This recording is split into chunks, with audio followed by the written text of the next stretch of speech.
लिए काम कर सकें, आपका स्कूल का बेहतर डेवलपमेंट हो, आपका एजुकेशन का स्तर बेहतर हो, इसलिए भी हम लोग विधायक चुने हैं। ठीक है, इसलिए आपको जब भी हमारी जरूरत पड़े आप बेहिचक हमें कहिएगा। कहिएगा ना? डरिएगा नहीं ना? ओके। आपके जितने भी गुरुजन है, पहला बात तो जान लीजिए, केवल आपके गुरु नहीं है, आपके भाई हैं, आपके अभिभावक हैं। इनसे पढ़ाई के अलावा भी इनसे पढ़ाई के अलावा भी आपको सहयोग लेना है। पढ़ाई को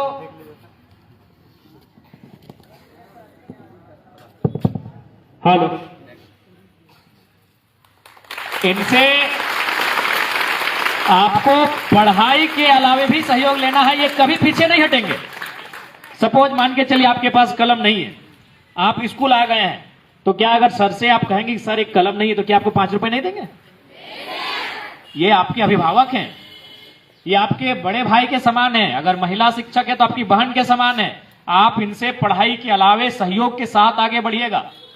क्योंकि देखो प्यारे बच्चों, आज के दौर में आपके जितने शिक्षक खड़े हैं, आपकी जो शिक्षिकाएं खड़ी हैं, ये आप ही की तरह के परिवार से आते हैं।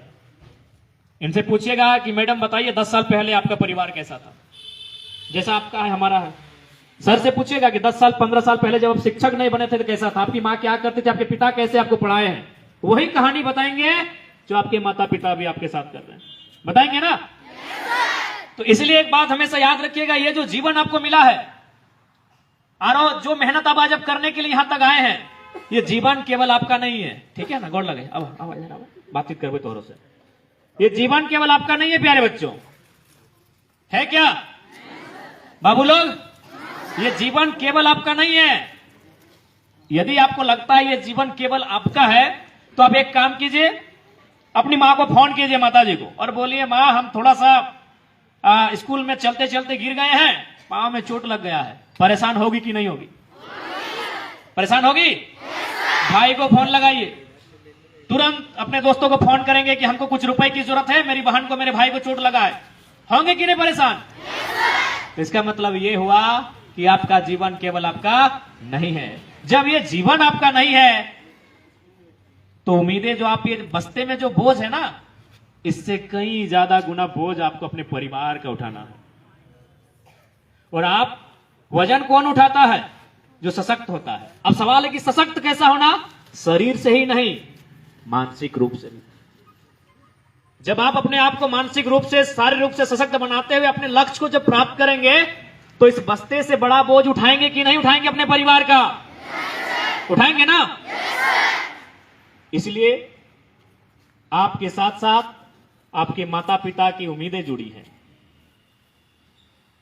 और बहुत हमको तो लगता है अधिकांश जो हमारे बच्चे हैं, हमारे जो छोटे छोटे, आप पता कीजिएगा, आपकी माता शायद कभी सपना देखी होगी कि हम शिक्षक बने, हम वकील बने, हम डॉक्टर बने, लेकिन उनके परिवार की स्थिति ठीक नहीं होने के कारण उस सपने को उन्होंने वहां छोड़ दिया। लेकिन आज भी वो सपना वो जिंदा रखी है, और उस सपने को आपके माध्यम से होते हुए देखना चाहते हैं। उस सपने को आपके माध्यम से होते हुए देखना चाहते हैं। इस बात को याद रखिएगा। इसलिए आप मन लगा के पढ़िएगा, क्योंकि ये पढ़ाई हमारी पूंजी है, ये शिक्षा हमारी पूंजी है। अच्छा, सपोज दैट थोड़ा देर के लिए हम मानते हैं कि चलिए हम मैट्रिक अच्छा नहीं करते हैं, इंटर अच्छा नहीं करते हैं, कॉलेज की पढ़ाई अच्छा नहीं करते हैं, तो कितने माता पिता ऐसे हैं जो आपको बिना पढ़े किसी बड़े शहर में आपको घर बना के दे देंगे, बड़े शहर में आपको आप किसी तरह का रोजगार या कारोबार बना के दे देंगे? संभव है? हम एक मिडिल क्लास फैमिली से आते हैं, ये शिक्षा ही हमारी पूंजी है। हम अगर शिक्षित होंगे तो हमारा कल बेहतर होगा। होगा कि नहीं? इसलिए इस बात को कतई नहीं भूलिएगा। हालांकि अभी जिस उम्र में आप हैं, आपको बहुत सारी चीजें आएंगी जो आपको रास्ते से हटाएंगी आपके ध्यान को। जैसे आप स्कूल के लिए आए तो आप देख रहे हैं कि कुछ बच्चे खेल रहे हैं, आपको भी मन करे चलो यार खेल लेते हैं। कुछ कदम आगे बढ़े तो देखा कोई चाय की कोई दुकान पे बैठा है, पकौड़ी खा रहा है, सिंगाड़ा खा रहा है, आपको कभी मन किया यार कहाँ स्कूल चल रहे हैं, चलो आज यही हम भी करते हैं। तो ऐसी बहुत सारी चीजें जब आप घर से स्कूल के लिए आओगे तो रास्ते में आपको दिखेंगी, दिखती है ना? लेकिन आप उन चीजों को हटा देते हैं, क्योंकि आपको भी मालूम है कि आज अगर वहां जाएंगे तो हम बेहतर बन के आएंगे। आप उन चीजों को भुला देते हैं कि क्या हो रहा है रास्ते में हमारे साथ मालूम नहीं है, लेकिन हमें स्कूल तक जाना है और बेहतर करना है। इसलिए आज मेहनत कीजिए। मेहनत इसलिए आज आपको करना है ताकि आपका कल का जो सवेरा आएगा वो बहुत सुंदर होगा और प्रकाश से सुसज्जित होगा। आज कभी कभी आपको लगता होगा यार क्या हो रहा है हमारे साथ, वही क्लासरूम, वही ब्लैक बोर्ड, वही सर लोग, वही पेड़, आपको लगता होगा, लग रहा है ना? थोड़ा लग रहा है यार ये तो बोरिंग टाइप का हो रहा है, ऐसा लग रहा है ना? आज इस एक समय बड़े नामी एक चैंपियन थे मोहम्मद अली करके, एक बहुत बड़े मुक्केबाज थे। वो एक लाइन कहते थे कि भैया आज भुगत लो, ये जो आपके साथ हो रहा है ये भुगत ही रहे ना, कि आज अगर भुगत लो कल हम चैंपियन हैं। यदि आज आपने भुगत लिया तो कल के आप चैंपियन हैं। आज अगर भाग गए तो कल के आप लूजर हैं, है कि नहीं? इसलिए आज भुगत लीजिए। आज आपके सर ने भुगता होगा तो आज टीचर हैं, है कि नहीं? सरकारी टीचर हैं। आज आपकी देखिए बड़ी बहन ने भुगता होगा तो आज देखिए मैडम है ना? अरे आज हम भी भुगते हैं तो आपके एमएलए है ना? तो भुगत लीजिए। देखिए दो पुलिस वाले भैया लोग भी हैं, भुगते हैं ना? अच्छा पूछे तो इनसे कि क्या सुबह 4 बजे उठ के दौड़ने जाते थे कि नहीं? जाते थे कि नहीं? यार क्या सुबह सुबह का मौसम है, 4 बज रहा है, काहे परेशान होना, सूत जाओ रजाई ओढ़ के क्या। लेकिन इन्होंने रजाई को त्यागा, 4 बजे उठे, ग्राउंड में गए, खूब भागे, पूरा दौड़े, जंगल में, पर्वत में, पहाड़ में, पुलिस बन गए। सपना था पुलिस बनना, पूरा हुआ कि नहीं? आपके शिक्षक। तो प्यारे बच्चों आज भुगत लो, कल के आप चैंपियन हो। अभी आपको तय करना है कि आपको चैंपियन बनना है कि नहीं बनना है। कितने लोग हैं जो चैंपियन बनना चाहते हैं? सब नहीं चाहते हैं, सब चाह रहे हैं चैंपियन बनना। तो आज सामना कीजिए परिस्थिति का, आज सामना कीजिए 6 घंटा की क्लास का, आज सामना कीजिए गुरुजनों की डांट का, आज सामना कीजिए एक ही प्रकार के पूरे 365 दिनों के ब्लैक बोर्ड का। आज सामना कीजिए उन परिस्थितियों का, आप कल के चैंपियन हो। और एक बात प्यारे बच्चों हमेशा याद रखिएगा, यदि आप माइनस होंगे तो क्या होगा मालूम है? यदि आप बैक होंगे तो क्या होगा मालूम है? आपका परिवार 20 साल 25 साल बैक होगा ना? क्योंकि नया जनरेशन कब आएगा? जब आप बड़े होंगे और आपके बच्चे होंगे। तो कितना अंतर होगा? 20-25 साल का। यदि आप आज किसी तरह भाग जाते हैं प्यारे बच्चों, यदि आज परिस्थितियों का आप सामना नहीं करते हैं, आज यदि आप अपनी पढ़ाई में मन नहीं लगाते हैं और परिणाम आपके पक्ष में नहीं आता है प्यारे बच्चों, तो याद रखिएगा आप 25 साल आपका परिवार पीछे चला जाएगा। क्या आप ऐसा चाहते हैं? चाहते हैं कि आपका परिवार 20 साल 25 साल पीछे जाए? इसलिए आज आपको मेहनत करना है, इसलिए आज आपको संघर्ष करना है कि आपके परिवार को 20 साल 25 साल पीछे नहीं जाना। क्योंकि आप केवल अब अपने लिए नहीं है, आपके कंधों पर बहुत बड़ी जिम्मेवारी है ना? अभी आप घर जाएंगे, जाके देखेंगे, आप देखिए सुंदर सुंदर कपड़ों के साथ यहां आए हैं, आपके पांव में अच्छे अच्छे जूते हैं, एवलॉन वाला जूता। अरे हम लोग भी एवलॉन बड़ी पहने फुटबॉल के टाइम है ना? लेकिन जाके देखिए माता पिता को 2 सालों से नहीं लिए होंगे, 1.5 सालों से नया कपड़ा नहीं लिया होंगे, क्योंकि वो उनको मालूम है कि फ्यूचर आप हो, आप पे सारी चीजों को उन्होंने लगा दिया है। तो अब आपको भी बदले में कुछ देना है ना? इसलिए चूंकि हम थोड़ा सा लेट से आए हैं और आपका जाने का टाइम है, तो हम ज्यादा नहीं बोलेंगे, बस इतना ही कहेंगे, आप मन लगा के मेहनत से पढ़िए। आपके शिक्षक भी आपके साथ हैं और आपके एमएलए भी आपके साथ हैं। जहां हमारी आपकी जरूरत पड़ेगी हम आपके साथ हैं, ठीक है? जरूरत पड़ा तो आपकी क्लास में आकर हम आपको पढ़ाएंगे भी और फुटबॉल के मैदान में दौड़ाएंगे भी, है ना? अब जहां हमें ढूंढोगे हमें वहां पाओगे, हम ऑलराउंडर एमएलए हैं। आपके क्लास में हम घंटी भी लेते हुए पाए जाएंगे और फुटबॉल के मैदान में आपको दौड़ाएंगे भी, फुटबॉल किक भी लगाएंगे और बल्ला पकड़ के लंबा सिक्सर भी उड़ाएंगे, ठीक है? आप जहां हमें खोजोगे हम आपके साथ वहां पाएंगे। और एक बात, हम दूसरी की कहानी नहीं बताएंगे, आज आपको अपनी कहानी सुना रहे हैं।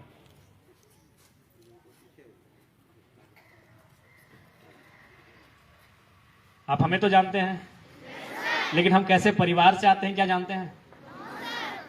बिल्कुल आपके जैसे, कोई ज्यादा अलग नहीं है क्या? देखो ना, ऐसे पहले कहीं भी देखिए एमएलए जाते हैं तो टेनिस पहनते हैं, ऊपर से वो बंडी ना, बंडी कोट क्या बोलते हैं, लेकिन हम टी शर्ट में आए। हमारा परिवार भी आपकी तरह है बच्चों। हमारी भी दादी, चूंकि अब तो धान कटने लगा है, जब धान कटा नहीं था तो घास था, घास काट के लाती थी, बकरियों को खिलाती थी। हालांकि अभी हमारी माँ बीमार रहती है, लेकिन जब बीमार नहीं थी तो बारी से जो साग सब्जियां आती है उन्हें लेकर, तो चाची में घटिया लगता है, उसका बुधनी हटिया नाम है, वहां बेचने के लिए जाती थी। आज भी हमारा घर मिट्टी का घरौंदा है, मिट्टी का घर है हमारा। एक आवास मिला है जिसको वो इंदिरा आवास बोलते थे, अब तो प्रधानमंत्री आवास उसका नाम हो गया है। तो आज आपके एमएलए जो आपके बीच खड़े हैं, आपसे भिन्न नहीं है, आपसे अलग नहीं है, आप ही की तरह है, और आप ही की तरह घरों से होकर हम यहां तक आए हैं। क्यों आए हैं? अच्छा, आपको मालूम है कि भाई लोगों ने हमें एमएलए क्यों चुना? इसलिए नहीं चुना कि हम यंग हैं, 29 ईयर के हैं, हम दौड़ सकते हैं, अच्छा बोल लेते हैं। खैर अच्छा तो दिखते नहीं है। हमें इसलिए चुना कि हम पढ़े लिखे हैं। हम खुद अभी पीएचडी की पढ़ाई कर रहे हैं। लोगों को लगा कि ये बंदा, ये लड़का अगर जाएगा तो सदन में जब बात करेगा तो लोग सुनेंगे। लोगों ने हमें क्यों चुना एमएलए के रूप में? पढ़े लिखे। पहली प्राथमिकता यही थी। सब यही कहते थे कि बाकी 80 एक तरफ रहना, जरा वहां तो जाएगा और मुद्दों को रखेगा तो लगेगा कोई मुद्दों को रख रहा है। इसलिए हमें चुना एमएलए के रूप में। और हम तो कोई विशेष नहीं है, पढ़े लिखे। तो इसलिए आपको पढ़ना लिखना है, मन लगा के पढ़ना लिखना है, क्योंकि ये पढ़ाई हमारी पूंजी है। हमारे पास, हम उतने बड़े संपन्न परिवार से नहीं आते हैं कि हम दूसरा कुछ सोचेंगे, है क्या? दूसरा कुछ सोचेंगे क्या? हमारी पूंजी है, पढ़ाई है, इसलिए आपको पढ़ना है। और उसमें किसी प्रकार की कोई कंजूसी ना हो, किसी प्रकार की कोई कटौती ना हो, ठीक है ना? देखिए यहां आप 4 घंटा, 5 घंटा, 6 घंटा समय दे रहे हैं कि नहीं? सपोज मान के चलिए, अब जहां सबसे मूल्यवान क्या है? टाइम है। टाइम इज मनी, सुनते हैं ना लोग, बोलते हैं ना टाइम इज मनी। समय सबसे मूल्यवान है। तो हम यहां 4 घंटा से 6 घंटा देते हैं ना, 10 से 4 बजे तक तो 6 घंटा हो गया। हम यहां 6 घंटा समय देते हैं, जहां अगर वहां से हम कुछ हासिल करके नहीं जाएंगे तो गलत बात है कि नहीं? हम यहां 6 घंटा समय देते हैं। भैया देखो, क्या आपके गुरुजनों ने आपको कहा कि जबरदस्ती स्कूल आइए? क्या कहा? आप इसलिए आए हैं चूंकि आप यहां समय दे रहे हैं और इसमें आपको हासिल करके जाना है। सपोज मान के चलिए, अगर किसी को पढ़ने में मन नहीं लग रहा है, तो मान के चलिए अगर वो डिसाइड करता है कि मन कहां लग रहा है, वो बोले ना हमको दौड़ने में मन लगता है, तो तुम अगर 6 घंटा दौड़ोगे तो इस राज्य के नंबर 1 रनर बनोगे कि नहीं? तुम ये कह रहे हो कि नहीं मुझे गाना पसंद है भैया, तो अगर तुम 6 घंटा, चलो तुम 6 घंटा दे दे, गाना है, तो क्या इस राज्य के नंबर 1 सिंगर बनोगे ना? तो मेरे इस कहानी का कहने का मतलब है कि जहां समय देते हो वहां तुम्हें एक्सपर्ट होना है। तुम समय अगर गैराज में देते हो, तुम समय अगर खेल के मैदान में देते हो, तुम समय अगर फुटबॉल में देते हो, तुम समय अगर क्रिकेट में देते हो, तुम पेंटिंग में देते हो, सिंगिंग में देते हो, माउंटेनिंग में देते हो, जहां समय देते हो 4 से 6 घंटा, वहां का तुमको एक्सपर्ट बनना है, वहां कोई तुम्हारा मुकाबला ना कर पाए, ठीक ना? जब समय दियो 6 घंटा, वहां अगर कोई तुम्हारा मुकाबला करेगा, ठीक बात है? तो जहां तुम समय देते हो वहां तुम्हारा कोई मुकाबला नहीं होना चाहिए, वहां तुम्हें निपुण होना है, वहां तुम्हें हुनरमंद, अकलमंद बन के निकलना है। इसलिए आज तमाम जो प्यारे बच्चे, आप सभी को हमारा यही संदेश रहेगा, आप मन लगाकर पढ़ें और अपने सपनों को पूरा करें। सपने सच होते हैं ना? बताओ, हमें देख के कोई बोलेगा कि हम विधायक हैं? बताओ, हम विधायक हैं?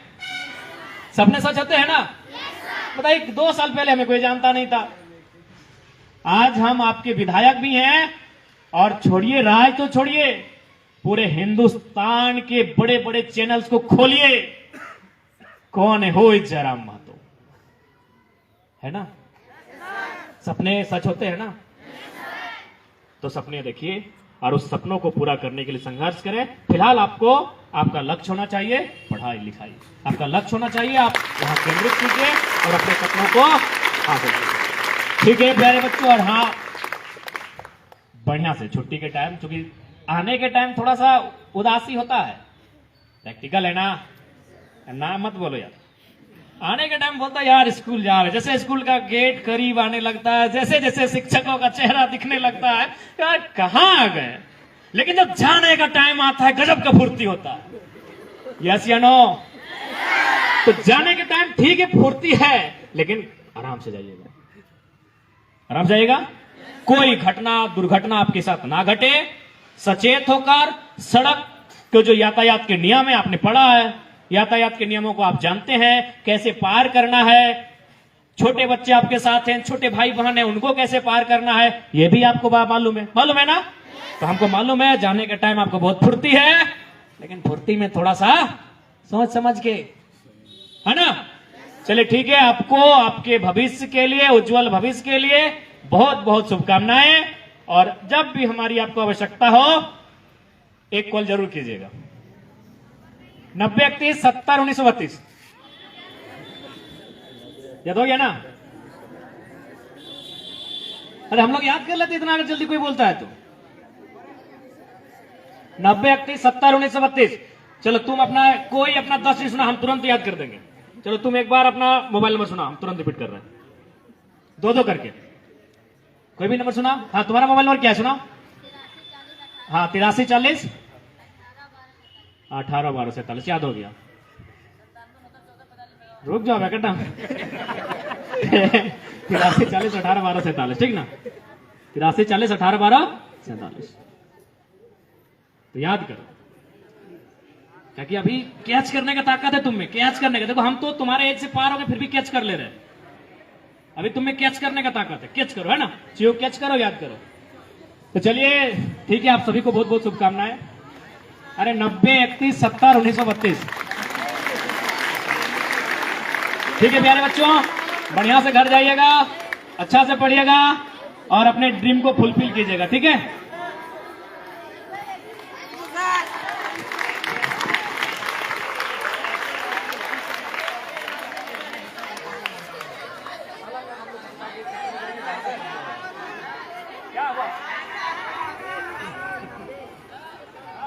संतोष